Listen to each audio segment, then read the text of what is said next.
And this is the real crux of it here. The enemy's attention is required to remain on Calico while she's invulnerable instead of it being able to go to others in the fight. Hey guys, what's up? Welcome back as always to another video on the channel. It's Ansonex, and today I want to talk about how it's been almost impossible for me to get a game on Calico since I dropped my video last week. And that's not because my video influenced everybody to play Calico, it's because in the middle of me recording my video last week, Calico got buffed. And those buffs pushed her into pretty OP territory. And today, we're going to talk about a few things that could be done to tweak Calico to bring her back down to earth, because I really think she only needs some tweaks, because she's not completely busted despite what you read on Reddit. She's a very new character that people didn't understand how to play for the first 2 days, which is why no one was playing her, or people were still just trying her out for the first time. The buffs come out, people read them, decide to give it a try even more so than the first 2 days, see how absurdly fun her kit is, and keep playing her. The buffs helped her, but guys, she could do all the same stuff the 2 days between her release and the buffs. It's barely been a week since her release, and people are yet to really start building counters like slowing hex, knockdown to stunner when she dives, etc. And with that said though guys, don't get me wrong, she absolutely needs help, and not immediately in the vein of X needs to do less damage. Her character design is flawed in the same way that Haze is. What makes them powerful directly relates to their ability combos, not the damage or cooldown values that they have. So for example, if we go back a couple months Dynamo, we saw him get an ultimate nerf that was tied in with a nerf to the item Refresher when the Dynamo Refresher meta was dominant, and that change was relatively effective because it was the values of the cooldowns and Refresher that made the Dynamo build OP, not the fact that he has Singularity as an ult itself. That won't work here though guys, because Calico is super powerful for a small checklist of reasons. Number one, her ability to join a fight at half HP and quickly get to full HP within that fight.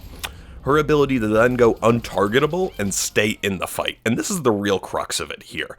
The enemy's attention is required to remain on Calico while she's invulnerable instead of it being able to go to others in the fight. The fact that she both requires your attention, but also you can't do anything about it but run away and let her displace your team, all that after she's done so much damage, or damage healing with the Claw Strike and then Cold Front, it is just a devastating combination. But guys, it's really this aspect, this combo, that needs rework. Her gun damage is fine given this playstyle, and Ava not being able to be used as an escape to fights is well done as well. And I think that there is a place in this game for this kind of grenade type bruiser that jumps into the fight, displaces all the enemies, and provides openings for the rest of your team. It's a true entry fragger if we're putting it into Counter-Strike terms. And one thing that I want to mention though guys before we get to some solutions is that if you have found yourself coming back over the past few weeks, I would really appreciate you subscribing. It's a huge help to a small channel like mine, and 95% of the viewers are not subscribed, so I would really appreciate it. Thanks guys. But so let's jump into some solutions here. What do I think that we could do to tweak Calico and bring this whole thing back down to earth? And I think the first one that can be done to stop the kind of relentless tower diving Calico playstyle is to make her ult unstoppable but not untargetable. Again, the issue is you're forced to pay full attention to her without really being able to do much with that attention, because you need to be able to get outside of her radius for the burst damage that her ult gives when she comes out of the shadow form, but you can't shoot her when you're looking at her trying to get away, which if you made her a bullet sponge with some bullet/spirit resistance, you could punish her for diving under tower, and she would still take the tower stomp damage, and you could still be shooting at her, but she would still have the ability to move freely, get around tower, not be stunned by the tower, that type of stuff, to keep that playstyle in check, but also not super invulnerable and overpowered. Next thing, you can make her ultimate a much stronger Cold Front. Cut out all the untargetability and the duration, make it much simpler, a one click for a burst of spirit damage, which obviously leaves her much more exposed and kind of completely destroys the ability that she has to be under the tower for 5+ seconds, but I still think it's a perfectly valid solution and doesn't destroy the character at all. The third thing you could do is you could give Claw Strike a sound cue beforehand and make it parryable. I think this is something that should just be done straight up, is make it parryable, but if you gave it a little bit of a sound cue beforehand, this might give you a little bit more help even so. Maybe there's a meow or something that happens right before she goes leaping, and a 1/4 second delay before the ability is used to give you a second to parry, but this should make it a punishable window, although I do have concerns about it being so telegraphed that it makes it too predictable, so I'm curious about you guys' take on this one and all of them, but it's specifically this one. What do you think? Is this too much here? The fourth one is you can add a punish window to Claw Strike. After Calico uses Claw Strike, she could take double melee damage or double light melee damage for a half second.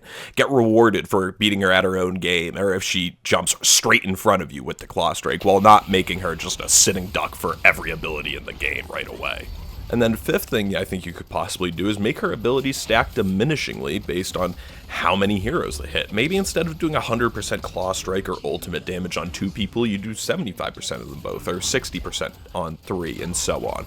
And so guys, I'm really curious about what you think about these possible changes here. I want to keep these as basic reworks rather than redesigns, because I love Calico's identity as this pseudo-assassin bruiser, and I want that to stay intact. And I also think her combo is super fun, and frankly why I enjoy playing her, so I want to make sure that stays. But her being able to join a fight and only deal damage and heal for 3.5 seconds without taking any damage herself is just way too strong. And so what do you think? Do you even think Calico needs reworks? Do you think that all of my ideas kind of stink? I'm very curious about it in the comments, so please leave it below. And another thing, guys, I'm going to start turning up the output on the channel here a little bit. I think I'm going to add in a second video once a week. There's not going to be a schedule on it. It's going to be more so based on my work schedule during the week, but start expecting to see more output from me in terms of content, so I'm really excited to get after that, guys. So I hope you have a fantastic week. I will see you at some point between now and Sunday next week, so have a fantastic start to the week. Peace!